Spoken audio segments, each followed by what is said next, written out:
60 రోజుల్లో మీతో ఇంగ్లీష్ అద్భుతంగా మాట్లాడిస్తాం. వెంటనే కాల్ చేసి జాయిన్ అవ్వండి. హాయ్ వీస్, వెల్కమ్ టు సుమన్ టీవీ. నేను మీ తారక్. విశాఖ గోపాలపట్నంలో ఒక దారుణం అయితే చోటు చేసుకుందండి.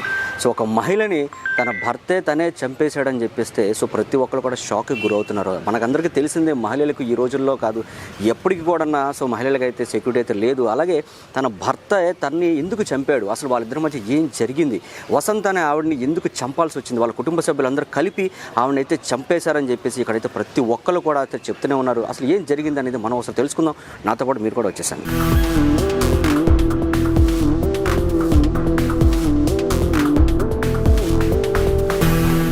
సో ఎవరైతే చనిపోయారో వసంత్ గారు మేనమామ ఉన్నారండి. ఒక్కసారి ఆయన ద్వారా ఒకసారి మనం తెలుసుకుందాం అసలు ఏం జరిగింది అనేది. నమస్తే అండి, మీ పేరు? నా పేరు వెంకటరావు అండి. వెంకటరావు గారు, అసలు వసంత్ గారికి వాళ్ళ హస్బెండ్కి ఏమైనా గొడవలు అవుతున్నాయి ముందు నుంచి? గొడవలు అంటే ఫస్ట్ నుంచి బాగుండరు, మధ్యలో నుంచి ఒక నెల తర్వాత నుంచి చిన్న అరేంజ్మెంట్ ఎక్కువైపోయి దానివల్ల పిల్లల్ని ఇబ్బంది పెట్టి ఒక 2-3 సార్లు మన ఇంటికి వచ్చింది. మనం సర్టిఫికెట్లు పంపించడం జరిగింది, వాళ్ళ పెద్దలతో కూడా మాట్లాడడం జరిగింది. అవన్నీ బాగానే జరుగుతున్నాయి.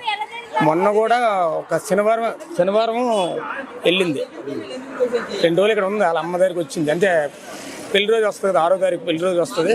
పట్టు చీర కొనమని వాళ్ళ అమ్మని అడిగితే పట్టు చీర కొన్నది వాళ్ళ అమ్మ, పంపించింది. ఎలాగో వస్తారు కదా పెళ్లి రోజుకని.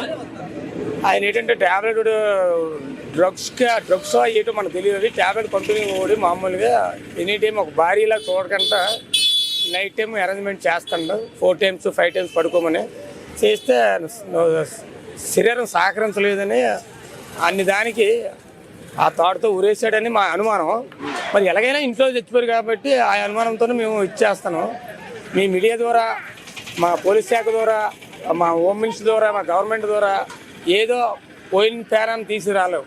ఆడికి ఆతలు మరో పిల్ల భయపడకుండా ఆడికి ఏదోనే శిక్ష విధించాలని మేము కోరుకుంటున్నాం. వాళ్ళ హస్బెండ్ కి, ఇప్పుడు ఎవరైతే వసంత గారు చనిపోయారో వాళ్ళ హస్బెండ్ కి ముందు పక్షవాతం అనేది వచ్చిందని చెప్పేసి విన్నాను. దాని తర్వాత మెడిసిన్ వాడడం దానికి సంబంధించింది కాదు, దీనికి సంబంధించింది.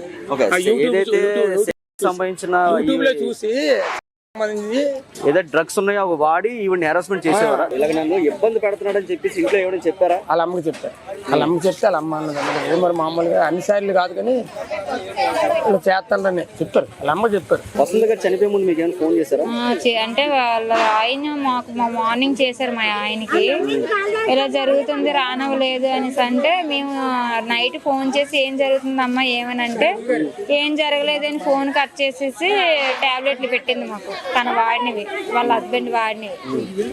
అవి పెట్టి ఇవి ఎందుకు వాడుతున్నాడో అడగండి, అప్పుడు అడిగి నన్ను ప్రశ్నించండి అన్నారు. హెరాస్మెంట్ అండి, ఇంకేం లేదు. ఇంకే అంటే ఇప్పుడు వీళ్ళిద్దరికి ముందు ఈ 1 year లోపు ఏమైనా గొడవలు జరగడం కానీ ఏమైనా కొట్టుకోవడం కానీ ఏమైనా జరిగినాయేమో? అంటే కొట్టుకోవడం అంటే వాళ్ళ అత్త హెరాస్మెంట్. ఈ పిల్లడు అప్పటి నుంచి మా టాబ్లెట్లు వేసుకుంటున్నాడంట. కాకపోతే తగులయ్యి మా ఇంటికి వచ్చేసింది. మేము మిడిల్ క్లాస్ వాళ్ళు వాడడం వల్ల అడ్జస్ట్ అయ్యి ఉండాలమ్మా చెయ్యాలమ్మా అని మంచి మాటలు చెప్పి పంపించేవారు. వాళ్ళ మరిది కూడా ఒకసారి వార్నింగ్ ఇచ్చాడు మా పిన్నికి, మీదే లాస్ట్, మీ కూతురు ఇంటికి రాదు, మళ్ళీ ఇదే రిపీట్ అయితే 7 వస్తుంది అన్నారు. అలాగే 7 పంపించారు. నైట్ 10:30 ఫోన్ చేశారు. అది బాగోలేదని ఫోన్ చేశారు. ఎవరు ఫోన్ చేశారు మీకు? వాళ్ళ మామగారు చేశారు. అలా ఆయన సెల్లించి బాగోలేదు రండి అన్నారు. నేను అన్నాను మేము ఇప్పుడు రాలేమండి, మార్నింగ్ వస్తామండి, అప్పటి వరకు మీరు చూసుకోండి అని అన్నాము. లేదమ్మా బాగా సీరియస్గా ఉంది, మీరు వచ్చేయండి అని అన్నారు. అంటే మేము వెళ్ళేసరికి చచ్చిపోయింది. అక్కడ గోపాలపట్నం దగ్గర కొత్త హాస్పిటల్ కట్టారు కదా, డెహ్రా ఏదో, అక్కడ బయటనే ఉంది, లోపల తీసుకెళ్లేదు. మా హస్బెండ్ వాళ్ళని అడిగితే ఆల్రెడీ వాళ్ళు చచ్చిపోయిన అమ్మాయినే తీసుకొచ్చారండి అని చెప్పారంట అక్కడ ఉన్న స్టాఫ్. అందుకే మేము లోపల తీసుకెళ్ళలేదు అని చెప్పారంట. మేము ఇప్పుడు వెళ్ళాము, మా చెల్లిని ఇక్కడ మాచూరులో అప్పచెప్పేసి వాళ్ళ ఇంటికి వెళ్ళాము. చుట్టుపక్కల ఉన్న సరౌండింగ్ మొత్తం ఎవ్వరికి ఏం తెలీదు. అవునా ఏం జరిగింది, అక్కడ వాళ్ళు మమ్మల్ని అడుగుతారు ఏం జరిగింది, ఎందుకు గోల పెడుతున్నారని. మరి వాళ్ళు ఎంత సైలెంట్ గా అక్కడి నుంచి ఇక్కడ తీసుకొచ్చారో చూడండి. నాకు 9:30 వరకు మాతో మాట్లాడింది. 10 గంటలకే చంపిస్తారు ఏమాత్రం. మాకు 10:53 ఫోన్ వచ్చిందంటే ఈ గంటలో మరి అక్కడి నుంచి ఇక్కడ మరి మనుషులు పిలిచి తీసుకురావడం. ఒకడో చిన్న మనిషి కాదు, 4 3 మనుషులు అవుతారు. మా చెల్లి అంత మనిషిని ఒకరు తీసుకురాలేరు, ఒకరు చంపలేరు. ఎవరి సాయం కుటుంబ సభ్యులందరూ లేకుండా. కలిపి చంపారంటారా? కుటుంబ సభ్యులు అంటే వాళ్ళ అమ్మగారు మహాకుంభమేళం జరుగుతుంది కదా, అక్కడికి వెళ్ళారంట. చనిపోయారు ఆ రోజు రాత్రి ఎంతమంది ఉన్నారు? వాళ్ళ హస్బెండ్, వాళ్ళ మరిది గారు, వాళ్ళ మామగారు, మొత్తం ముగ్గురు కలిపి చంపారంటారా? ముగ్గురు కలిపి చంపారు. ఇంకా కుర్రోళ్ళు వచ్చారని తెలుస్తుంది, మాకు తెలీదు. హెల్ప్ అయితే వాళ్ళ ఆయన ఒకడైతే చెయ్యడు, ఈ తాళితో చేశారు. అందరూ కలిపి గ్రూప్ గా కలిపి ఆవిడని చంపడం అయితే జరిగిందండి. వాళ్ళ హస్బెండ్ అయితే ఒక్కలైతే చంపడానికి అంత ధైర్యం సరిపోదని అంటున్నారు. అది ఎంతవరకు నిజం? దాన్ని అది తనంతలో తన ప్రాణం తీసుకున్నంత అమాయకురాలు కాదు. ఆ పిల్ల గడుచుది, తెలివైంది, అంట్లోనూ కూడా తెలివైంది. కానీ తనను చంపడానికి పగడబంది చేయడం జరగట్టే కానీ దాన్ని చంపలేదు. ఆ సమయాన్న ఇంట్లో వాళ్ళ మావయ్య గారు, వాళ్ళ హస్బెండ్, తర్వాత వాళ్ళు ఇంకొకరు ఎవరు 2-3 ఫ్రెండ్స్ ఉన్నారని చెప్తున్నారండి. ఆ ఫ్రెండ్స్ ఎవరున్నారనేది మనకు తెలియదండి. కానీ ఆయన బాటిల్తో మంచం కింద నెట్టాం నీళ్ళు తీసుకొని ఆయన అంటే ఆయన ఒంగోని తీసుకొని ఆయన బాడీని తీసుకొచ్చి మామూలుగా అంబులెన్స్లకు ఫోన్ చేసి ఎక్కించినంత ఆయనకి శక్తి కాదు. దానికి ఎవరో సంబంధికులు ఉంటే గానీ ఆయన ఆ బాడీని తీయలేడు. ఆయన చనిపోయిన తర్వాత ఆ బాడీని తీయాలన్నా ఆయనకి కొంతమంది హెల్ప్ కావాలి. ఎందుకంటే ఆయన పెళ్ళికి ముందే మాకు తెలీదు, ఆయన పెళ్ళికి ముందే కొన్ని పనిచేయవు. పనిచేయని విధంలో బాడీని తీయాలంటే 60 కేజీల బాడీని తీయాలంటే ఒక మనిషి చాలదు. నువ్వు తీయాలంటే నీ అంత వెయిట్ మీద తీయాలంటే నీకు ఒకటి సహాయం కావాలి, కానీ నీ అంతలో తీనేవు. అలాంటి మనిషిని 11:35 నిమిషాలకి అంబులెన్స్ వెళ్ళిందంట, పోలీసులతో సహా. మామూలుగా వెళ్ళలేదు, పోలీసులతో సహా వెళ్ళి అంబులెన్స్ మీద ఎక్కి తీసుకొచ్చారు. అప్పటికి బాడీ చచ్చిపోయి ఉంటుంది. చచ్చిపోయి ఉండకుండా బాడీని తీయడానికి పోలీసులు రారు, తీరారు. పోలీసులు చెప్పారట ఊపిరితోటి ఉందంటే ఊపిరితోటి ఉన్నదా? బాడీ ఊపిరితోటి ఉంటుంది. చనిపోయిన ఆవిడ ఊపిరితోటి ఉంటుంది. చచ్చిపోయిన ఆవిడ ఉరోసుకున్న ఆవిడ మెడలో తాళిబొట్టు తీసి నాకెందుకు ఈ మొగుడని మంచం మీద ఉరోసుకొని చచ్చిపోదు కదా. మంచం మీద ఉరోసుకొని చచ్చిపోయిన ఆవిడ మంగళసూత్రం మెడలో ఉంటేనే నాకెందుకు వచ్చింది ఈ మొగుడని ఉరోసుకొని చచ్చిపోద్ది. కానీ తాళిబొట్టు తీసి కింద పడేది కదా. తాళిబొట్టు తీసి పోలీసులు వెళ్ళి ఎంక్వైరీ చేస్తాట. తాళిబొట్టు మంచం మీద ఉందంట. తాళిబొట్టు మంచం మీద ఉందట. ప్యాన్కేమో మూరడగుడ్డు ఉంది, జుత్తుకేమో మూరడగుడ్డు ఉంది. ఉరోసుకున్న ఆవిడ జుత్తుకు ఉరోసుకుంటుందా, మెడలో చున్ని వేసుకుని ఉరోసుకుంటుందా? అలాగే ఉంటుంది. ఉరోసుకున్న క్లాత్కి సన్న సైకిల్గా ఎండుకుంటుంది. మెడలో చైన్ పాకెట్ మొత్తం ఆవిడ మెడలో బంగారం చైన్ ఆ లైన్ అంతా అలా ఉంది. అది పోలీసులు గుర్తెత్తలేదు. మీ అమ్మాయి చచ్చిపోయింది అంటమే, మీ అమ్మాయి చచ్చిపోయింది అంటమే. చచ్చిపోయింది మా అమ్మాయి. మేము పేదవాళ్ళం అండి, మేము పోరాడలేమండి. మీడియా వాళ్ళు ఎంత అడిగినా సరే మాకు ఇదే వాదనమండి. మాకు డబ్బు లేదండి, మాకు ధనం లేదండి. మాకు ఉన్న కాడికి 3 సెంట్లు మూలలు ఉంటే అది అమ్మేసి పెళ్లి చేశానండి. నాకు నీ ఊర్లోనూ కూడా నిలబడ్డాను, జాగం లేకుండా అమ్మేసి పెళ్లి చేశానండి. నాకు ఈ రోజుని నా కూతుర్ని, నన్ను చూస్తుంది అనుకున్న కూతుర్ని శవంగా నాకు అప్పచెప్పారండి. ఏమి చేస్తారో ఆ భగవంతుడికి దండం పెట్టి ఈ మీడియా వాళ్ళందరూ ఏం చేస్తారో, ఈ నాయకులు ఏం చేస్తారో, ఈ ఎమ్మెల్యేలు ఏం చేస్తారో, ఈ ఎంపీలు ఏం చేస్తారో, ఈ ముఖ్యమంత్రి. మీది ఏ ఊరు? మాది అసలు ఊరు కల్లింపూడి అండి.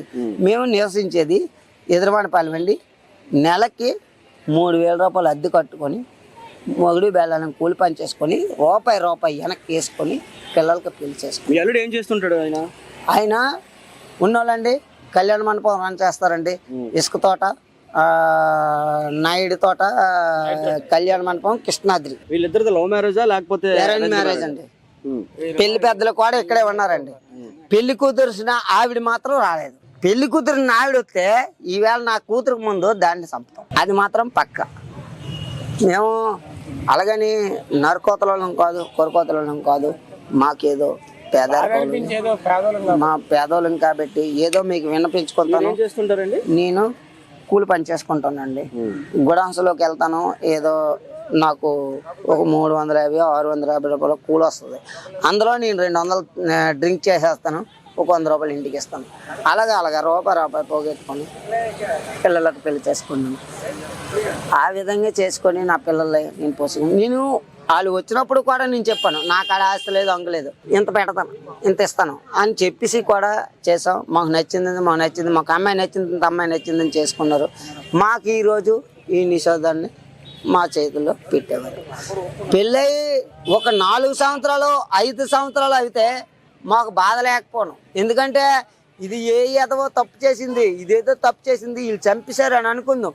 పెళ్ళయి 11 నెలలు కూడా కాలేదు, ఒక అమ్మాయిని అర్ధారణంగా చంపేసి బాడీని మాకు అప్పగించారంటే ఇలాంటి మూర్ఖుల్ని ఏం చేస్తామని అనుకుంటుందో మీ మీడియా, మీ నాయకులు ఏం చేయాలని అనుకుంటుందో అది చేసి మాకు చూపించండి, అంతే. మాకు చాలు. ఆ ఎమ్మెల్యేనా, ఎంపీ అయినా, సీఎం అయినా, డిఎం అయినా మాకు న్యాయం కావాలని మేము కోరుతున్నాం తప్ప డబ్బు కావాలని మీకు మేము ఇప్పుడు కూడా ఆ లాయర్లు పెట్టుకోనియండి, ఎమ్మెల్యే పెట్టుకోండి, మాకు లాయర్లు పెట్టుకుని సొంత లేదు. మీరు రమ్ముంటే లాయర్ రమ్మన్నారని పిలిచారనుకోండి, కోర్టు ముందుకెళ్ళి ఏడ్చుకొని కూర్చొని మీరు వెళ్ళిపోయి మీ టైం ఏంటంటే ఇంటికి వెళ్ళిపోవడమే తప్ప మాకు లాయర్కి ఇచ్చే రూపాయి ఇచ్చే సమర్థత కూడా మాకు లేదు. అది కానీ నాకు న్యాయం ఏం చేస్తారో, ఆ ప్రభుత్వం ఏం న్యాయం చేస్తుందో అది నాకు న్యాయం చేయాలని, నా కూతురికి న్యాయం చేయాలని నేను కోరుకుంటూ నమస్కారం. ఏదైతే ఇప్పుడు అమ్మాయి అయితే చనిపోయిందో వాళ్ళ హస్బెండ్ నాగేంద్ర, సో ఆయన అయితే శారీరకంగా చాలా వీక్ అండి అని చెప్పేసి ఇక్కడ ఉన్న ప్రతి ఒక్కరు అడుగుతూనే ఉన్నారు, ప్రతి ఒక్కరు కూడా చెప్తున్నారు. సో ఎందుకంటే ఆయన వాళ్ళ భార్యని సెక్షువల్గా చాలా ఇబ్బంది పెడుతున్నాడు ప్రతిరోజు అని చెప్పేసి, నరకం చూపిస్తున్నాడు అని చెప్పేసి ఇక్కడ వాళ్ళ కుటుంబ సభ్యులు అయితే చెప్తూనే ఉన్నారు. ఆయన శారీరకంగా కలవడానికి కొన్ని మెడిసిన్స్ అయితే వాడుతూనే ఉన్నాడు. ఆ మెడిసిన్ ప్రభావం వల్ల తన భార్యను అయితే రాక్షసుడిలాగా హింసిస్తున్నాడు అని చెప్పేసి ప్రతి ఒక్కరు కూడా వాళ్ళ కుటుంబ సభ్యులు అయితే చాలా దారుణంగా అయితే ఏడుస్తూ మరి చెప్తూనే ఉన్నారండి. సో మాకైతే న్యాయం జరగాలని చెప్పేసి వాళ్ళ కుటుంబ సభ్యులు అయితే అడుగుతూనే ఉన్నారు. ఎందుకంటే మేము రోజువారీ కూలిగా మేము చేసుకుంటూ మా పిల్లలందరూ మేము పెంచి పోషించామని చెప్పేసి వాళ్ళైతే చెప్తూనే ఉన్నారు. సో మాకైతే న్యాయం జరగాలని చెప్పేసి ప్రతి ఒక్కరు అంటూనే ఉన్నారండి. So cameraman Rajesh Tarak, Suman TV, Vizag.